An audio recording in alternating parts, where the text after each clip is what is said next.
Most people don't think twice when a package shows up on their porch.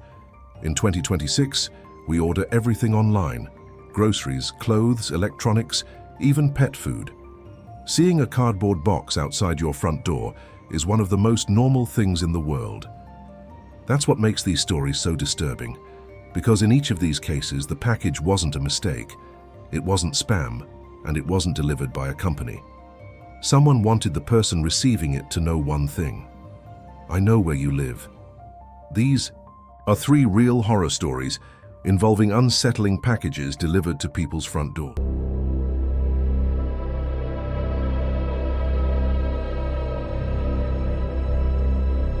A few years ago, I moved into a small rental house outside Portland after a rough breakup. Living alone was actually refreshing. The neighborhood was quiet, the neighbors minded their own business, and for the first time in a while, life felt predictable. One Thursday afternoon, I came home from work and found a small cardboard box sitting on my porch. No shipping label, no postage, no return address, just my full name written neatly in black marker. First, I assumed one of my friends had dropped something off. The box wasn't sealed.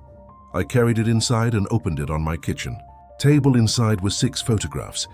The first photo showed me carrying groceries into my house. The second showed me sitting at my dining room table through the front window. The third showed me mowing my lawn. Every photograph had been taken from a distance. None of them looked edited. My stomach dropped.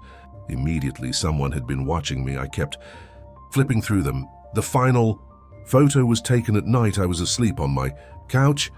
The picture had been taken through my living room window. I remember staring at that image for several seconds, trying to convince myself it wasn't real. But I recognized everything: the blanket, the lamp, the position I always slept in. Someone had stood outside my house in the dark and photographed me while I slept. I called the police. An officer came by and collected the photos, but there wasn't much they could do. No fingerprints, no cameras, no suspects. For the next week, I barely slept. Then another package appeared. This time it was smaller. Inside was a single object, an empty soda can. At first, I didn't understand. Then I recognized the brand. The night before, I had thrown that exact can into my outdoor trash bin. Someone had gone through my garbage. The realization hit me harder than the photographs. The photos showed they were watching. The soda can proved they were close enough to touch my property. After that, I installed cameras around the house. Nothing happened for almost a month. Then one morning I checked the footage.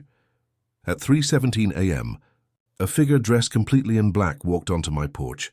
The person didn't leave a package. Instead, they stood directly in front of the camera for nearly 2 minutes, motionless, just staring into the lens, before walking away.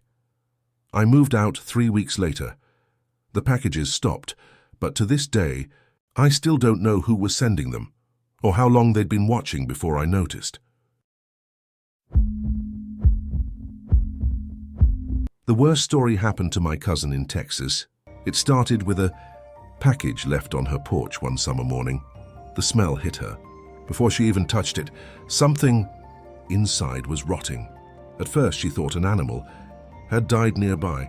Then she noticed the box. No label, no return address, only her house number written on top. When she opened it, she immediately slammed it shut.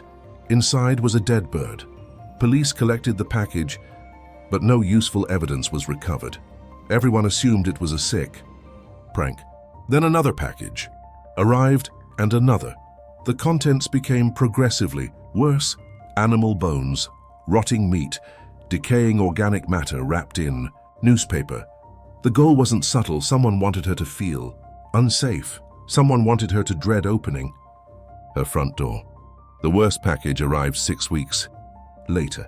Inside was a photograph of her house, taken only hours earlier. Attached to it was a note: "You're always home before sunset." That was the moment panic replaced fear, because this wasn't random. Someone was actively tracking her movements. Investigators eventually discovered that several of the deliveries had been made through peer-to-peer courier apps using prepaid accounts. The sender could create fake profiles and disappear almost instantly. Tracking them became nearly impossible. For months she lived in a constant state of anxiety. Every unexpected knock made her jump. Every package felt like a threat. The deliveries eventually stopped after she relocated. But the damage remained even now, years later. She refuses to answer her door unless she's expecting someone. Because once your home becomes a target, it never truly feels safe again. When smart doorbell cameras became popular, I bought one immediately. I lived alone in Arizona and traveled frequently for work. The camera gave me peace of mind. At least it did until the notifications started. The first alert arrived at 2:43 a.m. Someone was at my front door. I opened the live feed expecting to see a delivery driver. Instead, I saw a hooded man standing perfectly still on my porch. He wasn't knocking. He wasn't moving. He wasn't even looking at the door. He was facing directly toward the camera. I watched for almost 30 seconds before he finally walked away. The next morning, there was nothing outside. No package. No note. Nothing. I convinced myself it was some kind of prank.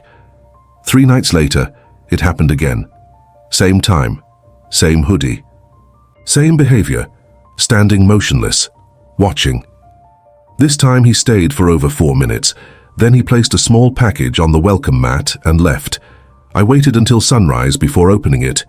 Inside was a printed screenshot, a screenshot from my own social media account. The image had been taken from a private photo album, one that only a handful of people could access. On the back was a handwritten message, "Nice vacation plans."